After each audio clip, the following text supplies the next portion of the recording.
Un saludo muy cordial, amigos y amigas de Radio Columbia, de Radio Fides y de la página liturgo.org. Estamos de regreso, Padre. Feliz domingo, feliz Pascua. Gracias, y haciendo el intento. Intento a ver si echándolo por video logramos hacer alguna cosa un poco más interesante que simplemente que nos oigan. Así es que vamos a ver cómo nos llega este video. Sí, y cómo lo reciben nuestros radioescuchas, que ahora van a ser, ¿cómo se llama? Cuando los ven también, videoescuchas. ¿Ah? ¿Te gusta la palabra? Sí, seguro. Me la acabo de inventar. Sí, ya veo. ¿Qué tal, Padre? Si leo el Evangelio de San Juan, que es un evangelio, como quien dice... Sobre todo porque hoy, el cuarto domingo de la Pascua, normalmente es el domingo del Buen Pastor. Es decir, es la tónica. El primer domingo de la fe, primer domingo de la resurrección, segundo domingo de la fe, tercer domingo la Eucaristía, cuarto domingo el Buen Pastor. Sí, y el Buen Pastor también se suele utilizar para la promoción vocacional. Claro. Entonces, de eso podremos hablar algo un poquito también. Pero voy a comenzar leyendo. Del Evangelio de San Juan en el capítulo 10. Jesús dijo a los fariseos: yo soy el buen pastor. El buen pastor da la vida por sus ovejas. En cambio, el asalariado, el que no es el pastor ni el dueño de las ovejas, cuando ve venir al lobo, abandona las ovejas y huye. El lobo se arroja sobre ellas y las dispersa, porque a un asalariado no le importan las ovejas. Yo soy el buen pastor, porque conozco a mis ovejas y ellas me conocen a mí. Así como el Padre me conoce a mí y yo conozco al Padre. Yo doy la vida por mis ovejas. Tengo además otras ovejas que no son de este redil, y es necesario que las traiga también a ellas. Escucharán mi voz y habrá un solo rebaño y un solo pastor. El Padre me ama porque doy mi vida por... El Padre me ama porque doy mi vida para volverla a tomar. Nadie me la quita. Yo la doy porque quiero. Tengo poder para darla y tengo también para volverla a tomar. Este es el mandato que he recibido de mi Padre. Se me presenta una dificultad con el asunto del buen pastor, una dificultad que tal vez no lo sea, pero me resulta que a veces a la gente le resulta molesto la sensación de sentirse oveja. Porque entonces la gente habla de que el rebaño, y claro, somos el rebaño, y entonces todo el mundo hace con nosotros lo que quiere. Y es interesante darse cuenta de que en ningún momento Jesús está diciendo que nosotros seamos ovejas. Él habla de su condición de pastor. ¿Qué es lo que a mí me parece lo más fuerte de hoy? Y es esa identificación de Cristo con el pastor, porque es un oficio extraño, ¿verdad? Es un oficio desprestigiado. Desprestigiado, pero que en el fondo exige cariño. Ah, claro. La gran diferencia que la pone Jesús es que hay pastores asalariados, sí, y hay dueños de las ovejas. Claro. Y él son como tres niveles, porque hay pastores asalariados, pastores dueños del rebaño y el que es el buen pastor. ¿Y cuál es la señal distintiva del buen pastor? El cariño. Y que da la vida por las ovejas. Sí. Por eso ahí en lo que leí... Hombre, tienes razón. ¿Quién? Esa es la gran diferencia. Ah, claro. Entonces la gran diferencia es que él lo dice aquí, un lenguaje un poquito, tal vez medio enredado, que él da la vida por las ovejas, pero es un dar la vida voluntario. Es decir, nadie le quita la vida, él la entrega generosamente. Yo soy el buen pastor, conozco mis ovejas y mis ovejas me conocen a mí. Ahora bien, para este asunto que decís de que la imagen de la oveja, pues sí tiene esa dificultad. Esa tensión. Incluso no me aguanté la gana de decirlo, en las elecciones pasadas alguien decía, lo que necesitamos no es un pastor, porque no somos ovejas, lo que necesitamos es un presidente. Claro, de ahí me viene la angustia, porque es fácil a veces tal vez someterse o equivocar incluso la percepción del Evangelio. El Evangelio no nos pide dóciles o qué sé yo, sumisos, aguantadores, solo obedientes, aunque a los sectores de la iglesia y de la jerarquía hay que le encanta recordarnos eso. Ah, sí, y hacerlo sentir a uno, por muy presbítero que sea, al fin y al cabo usted no es nada. Sí, no es más que sí. Lo que pasa es que sí, son tónicas, porque en el fondo, si alguien nos pide llegar al punto máximo de nuestra personalidad, es Cristo. Sí. Por eso, esto que estás diciendo se balancea, se dice así, ¿verdad? Sí, Se equilibra. o se balancea. Se equilibra Se equilibra perfectamente con lo que nos dice el mismo apóstol Juan en su primera carta, porque dice: miren cuánto amor nos ha tenido el Padre, pues no solo nos llamamos hijos de Dios, Espera, esa sino que lo somos. Esa traducción suya tan fea. Miren cómo nos amó el Padre. Quiso que nos llamáramos hijos de Dios y nosotros lo somos realmente. Sí, está mucho mejor, tengo que admitir. Porque ese es el gran punto, y esa es quizá la gran experiencia de Juan. La gran experiencia de Juan es ese binomio, se dice así, binomio entre creer y amar. Yo a veces juego con el asunto diciendo que es un creer amando, o le damos vuelta a las formas, y es un amar creyendo.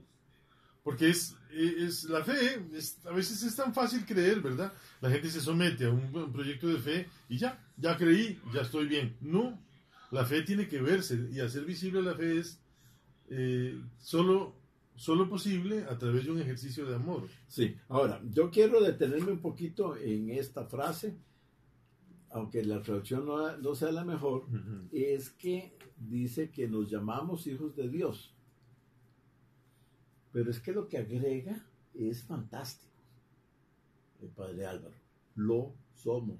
¿Cómo es que traduce? Es que está más lindo ahí. ¿Cómo lo traduce? Dice, quiso que nos llamáramos hijos de Dios y nosotros lo somos realmente. Es que ese es el punto. Y es que yo puedo decir que yo soy amigo suyo. Pero otra cosa yo soy amigo del padre Miguel. Y otra cosa es que el padre Miguel diga, sí, es amigo mío. Sí. Y además ser verdaderamente amigos. Sí. Que por cierto, hay que hablar mal de nosotros los ticos. No es nuestra mejor condición saber ser amigos. No, y ayer, un día de esos, estaban criticando eso unos extranjeros en una reunión a la que fuimos, porque decía, uy, qué país tan difícil este. A uno le dicen, veámonos, sí, claro que sí, nos llamamos, adiós. Y no te dan el teléfono. Ni siquiera te dan el número. Porque vivimos en esa especie como de sistema a la defensiva. De montañamiento puede ser. Mucho nuestros tatarabuelos enmontañados, con miedo de que llegara el vecino y vieran lo pobre que era. O lo rico que era y le vinieran a robar, tal vez. ¿Quién sabe qué, verdad? ¿Quién sabe qué? Huidizos. Sí, huraños, flojos para la cercanía, para la amistad. Pero tenemos un pastor, tenemos un alguien que vigila, un alguien que vela por nosotros, que es Jesucristo, y que yo creo que se refleja muy bonito en la primera lectura. El texto de los Hechos de los Apóstoles corresponde al sacudimiento, digamos así, que Pedro hace, lleno del Espíritu Santo, ante los jefes del pueblo y los ancianos, porque acababan de curar en la Puerta Hermosa. El pasaje es bonito. En la Puerta Hermosa hay un paralítico. Cuando ellos, Pedro y Juan, entran, aquel paralítico les extiende la mano para que le den una limosna. Y Pedro se le queda viendo y le dice, no tengo míranos. Y el otro se queda como diciendo, aquí hay plata. No tengo ni oro ni plata, lo que tengo te lo doy. En el nombre de Jesucristo, levántate y camina. Eso es impresionante, porque aquel hombre se levanta y camina. Sí, ahora ahí me sirve, tal vez no te va a gustar mucho, pero no importa. Y es que muchas veces la iglesia nuestra hace una labor enorme de asistencia social. Casi todas las parroquias recogen dinero o recogen víveres y auxilian a familias. Y se dice que son unos entre 65 y 80 millones de colones mensuales. Sí, yo creo que es mucho más. Sí, eso, porque solo mi parroquia yo creo que entrega sin ningún afán de soberbia, porque no soy yo ni siquiera la parroquia, sino la generosidad de los vecinos. Deben repartir entre 2 y 2,5 millones de colones. Sí, y tu parroquia no es la más rica. Ni la más grande. Sí. Es más, entonces esa es una ayuda indispensable. Yo repito siempre, la niña, el niño que va a dormir hoy necesita dormir con alguito en la pancita, porque si no, estamos en desnutrición y tenemos gente de desnutrición en este país. No es comprensible que en un mundo cristiano alguien pase hambre. Eso Sí. es cierto que hay que buscarle un trabajo y buscarle una manera de... Sí. Sí, Bueno, pero hoy tiene que comer hoy. Sí, entonces eso es lo que le dice Pedro al paralítico ese. No tengo ni oro ni plata. Bueno, la iglesia no tiene ni mucho oro ni mucha plata, a pesar de que la gente cree que nadamos en dinero. No es cierto, y ya hemos hablado de eso y podremos volver a hablar. Pero Pedro, que ahí representa la iglesia, le da algo mucho mejor. Levántese. Sí. Entonces la iglesia tiene que organizarse y transmitirle a los feligreses, al menos a una porción seleccionada de feligreses.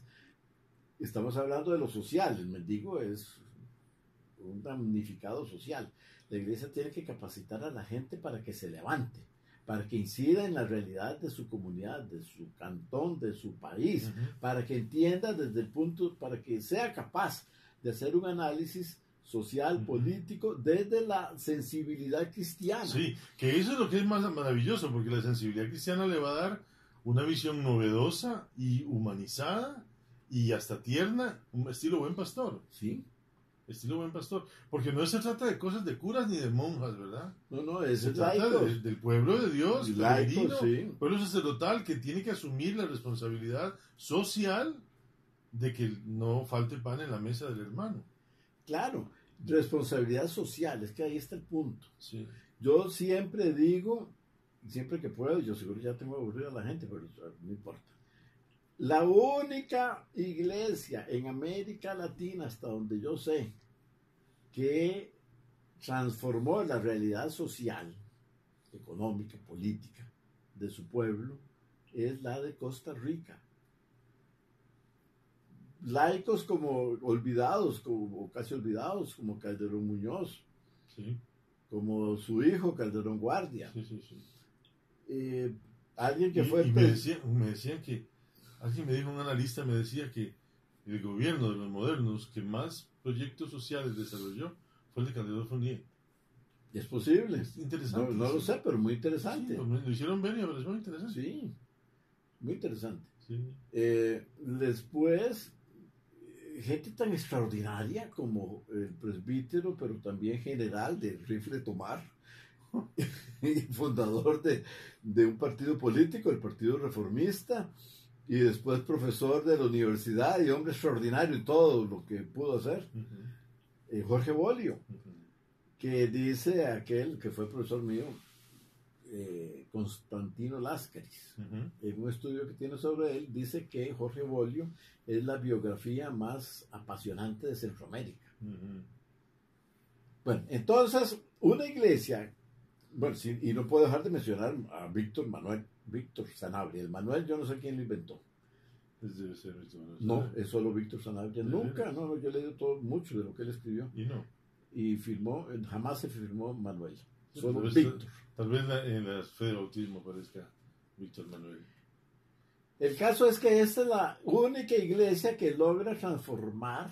Pero qué interesante, porque lo logra transformar y la iglesia se queda al margen, digamos. Sí, porque después la iglesia se hace muy conservadora en lo social. Sí, pero digo yo, la iglesia de Sanabria incluso no aparece en la primera página como yo estoy aquí haciendo las cosas, sino alimentando al gobernante, en este caso Calderón, pero apoyándolo. Pero, sí, yo he leído, por ejemplo, en el periódico de La Tribuna, donde aparece la fotografía de Sanabria y una frase como esta que dice: la iglesia apoya la ley de las garantías sociales o de la caja de seguro social, ¿verdad? Son dos momentos, tal como está, sobre todo lo de la caja. Es decir, la iglesia no le pone ninguna objeción, simplemente vuelca su apoyo. Porque en el fondo la iglesia no es sino la emisaria, precisamente lo que Pedro dice en este texto.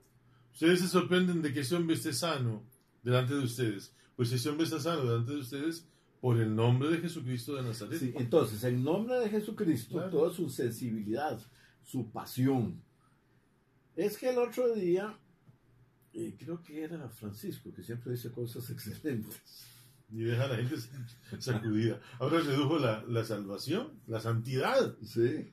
en ese documento que yo no he ni empezado a leer, pero ya oí, oí comentarios, redujo la santidad a las bienaventuranzas y al capítulo 25 de San Mateo. Es decir, al dichoso los pobres y tuve hambre y ustedes me dieron de comer. Muy audaz, pero caray, con una razón, Sí. Lo acompaña la razón a Francisco.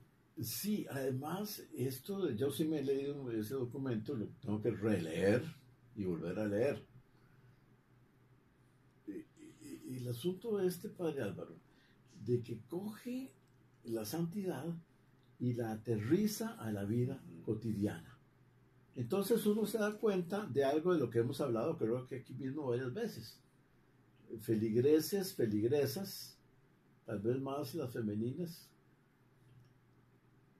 que no hay ningún motivo para decir que no son santas. Eso es cierto. Eso es cierto. Porque actúan día y noche en nombre de Jesucristo. Sí. ¿Sí? Y hacen cosas excelentes. Hacen presencia de Dios. Sí. Y manifiestan ese amor del que nos habla la segunda lectura. Nosotros debemos hacer, por nuestra fe, debemos hacer visible el amor de Dios. Porque somos herederos del buen pastor. Yo creo que el día que tengamos la claridad plena del Evangelio como una sola cosa, como un solo organismo que se alimenta básicamente de esas dos virtudes, de la fe y de la caridad, en el sentido de poder coger la fe, asumirla y transformarla, generar ese progreso del ser humano que es el amor. Ese día podríamos haber dicho, hombre, podemos descansar en paz, podríamos haber terminado nuestra vida, porque cuando yo en mi vida asumiera la responsabilidad que asume Jesús, o que asumen estas mujeres que usted señala como ejemplo, y hacen las cosas en el nombre de Jesucristo para que el mundo sea mejor, ya estaríamos dando señales de que entendimos el Evangelio. Sí, recordando que por supuesto el Evangelio es primero una práctica. Eso se nos olvida a veces. Sí, por ejemplo el credo, voy a decir una tontera, pero Dígale, padre. ya he dicho muchas. En vez del credo deberíamos rezar el practico. Yo practico que Dios es un Padre amoroso. Por consiguiente, yo no voy a juzgar ni a maltratar a nadie. Sí, sería interesante. Yo practico que el Espíritu Santo es una realidad que actúa en mí y en todos. Por lo tanto, yo voy a ser atento a la voz de los otros porque ahí está la voz del Espíritu Santo. Yo practico... Como Jesucristo se hizo carne, murió por mí, yo practico la muerte por los demás. Y la vida por los demás. Y la vida por los demás. Etcétera, ¿verdad? Tal vez el practico sería como más pero es que exigente. Yo creo que ese es el envío de la misa. Bueno, sí, Ese pero por eso es que lo dejamos para el final. Es que el credo, entonces, como estamos en una sociedad tan occidental, tan intelectualista, entonces muchas veces creemos que por creer ya estamos salvados. Eso es aquella herejía que se llama el gnosticismo. Yo creo que en Juan queda muy claro esto, de que sí, es esencial la fe, pero esa fe tiene que hacerse visible. Hacer visible la fe es lo que es difícil. Y la única forma de hacer visible la fe de una manera creativa y provechosa es amando. Es que yo creo que es por ahí. Sí, pero claro, lo percibo amando que no es fácil. Para nada, porque yo he hablado, y vos también, con cantidad de esposos y maridas, y seguro que te han dicho lo mismo que a mí. Amarla a ella, a pesar de que me sigue gustando y que la considero una persona de mucha calidad, sí, muchas veces es un ejercicio, es una decisión. Es una decisión siempre. Porque muchachas guapas, me dicen los casados, nunca faltan. Pero la decisión de ser fiel. Pero sí escuché a un marido decir sobre su esposa, me tiene harto, pero pensé que iba a solucionar los problemas de mi vida encontrándome otro amor. Lo busqué y lo que me encontré fue que la otra señora ni me conocía, ni me quería, ni me había sido fiel durante tantos años. Y yo pensé que el problema estaba en mi mujer y realmente el problema estaba en mí. Claro. Y ese día yo me quedé perplejo porque esa señora era mi papá y yo tenía 12 años. Y él confesó ahí delante mío, yo no era más que un niño. que él había pensado que se iba a arreglar la vida viviendo con otra mujer, y descubrió que la otra mujer era un problema en sí misma porque él ni siquiera la conocía, mientras que la de él era la que él había elegido y a la que él amaba y amaría para siempre. Y la que era la mamá de sus hijos. Mamá de sus hijos. Pero sobre todo la compañera fiel y solidaria, caray. Entonces, ahí es donde nos damos cuenta de que la fe tiene que ser una práctica. ¿Sí? ¿Y cómo hacemos para que la fe sea práctica? En el ejercicio del amor estilo Cristo, el amor oblativo, el amor de entregarse por los demás, el amor de morir por los demás, como el buen pastor que es capaz de dar la vida por las ovejas. Es que es como un círculo virtuoso, decía Enrique Soto Borbón, es un círculo virtuoso. Entramos en un seguimiento a la secuela Christi, que decían aquellos, ¿verdad? En un seguimiento del copiar lo que el Señor hizo. Cuando yo copie lo que el Señor hizo en mi propia vida, pues ya había llegado. Ahora, el amor cristiano muchas veces, o siempre, exige salir de uno mismo. Por eso no es el evangelio de hoy la parábola del samaritano, que es aquel que rompe su mundo, se apiada, se hace prójimo, es decir, se acerca a alguien que es de otro pueblo, a quien no conoce, que es de un pueblo que más bien es enemigo suyo. O que lo desprecia, por lo menos. Pues, siendo el samaritano, los judíos lo van a despreciar. Y a pesar de eso, no le preocupa, rompe todas las convenciones sociales. Toca sangre, que es ya por ya con eso, sí, claro. Signo de impureza, y otras cosas más. Bueno, no es sino el reflejo de eso que Jesucristo hoy nos propone. El Padre me ama porque yo doy mi vida para recobrarla. El amor de Dios cae sobre mí cuando yo tomo la decisión de vivir por los demás y para los demás. Eso, tal vez describiendo lo que es un cura en la teoría, uno descubre que el cura está llamado a eso. Sí. Y se queda uno corto, ¿verdad? El cura está llamado uno siempre se queda corto. A vivir una vida simple, sencilla, de pobreza, de entrega y de servicio por las personas que tanto lo necesitan, que necesitan el mensaje de Jesucristo. Y nosotros nos desgastamos en cosas administrativas, y en pleitos de organizaciones, de cosas, y en planes de pastoral, que a veces uno dice, pero ¿qué es esta aburrición?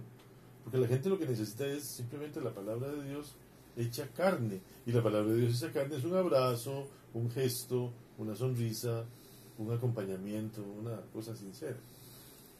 Es el buen pastor, ¿verdad? Y el buen pastor nos enseña hoy a ser pastores, no a ser ovejas. Eso no se lo ponga en la cabeza. Sí, y hay que recordar, y lo estás diciendo, pero yo voy a decir lo mismo con otras palabras, que el único buen pastor es Jesús.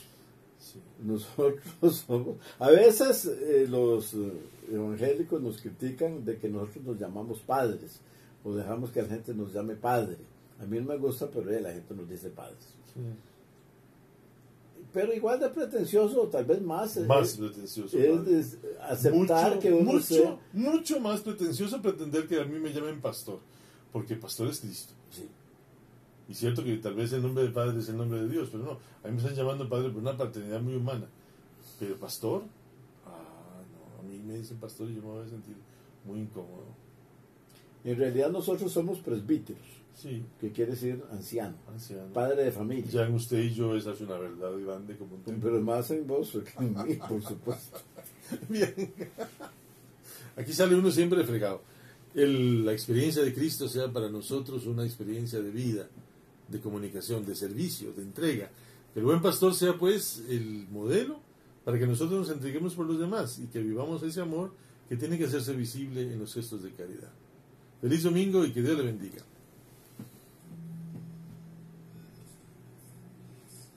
Parece que salió esa cosa.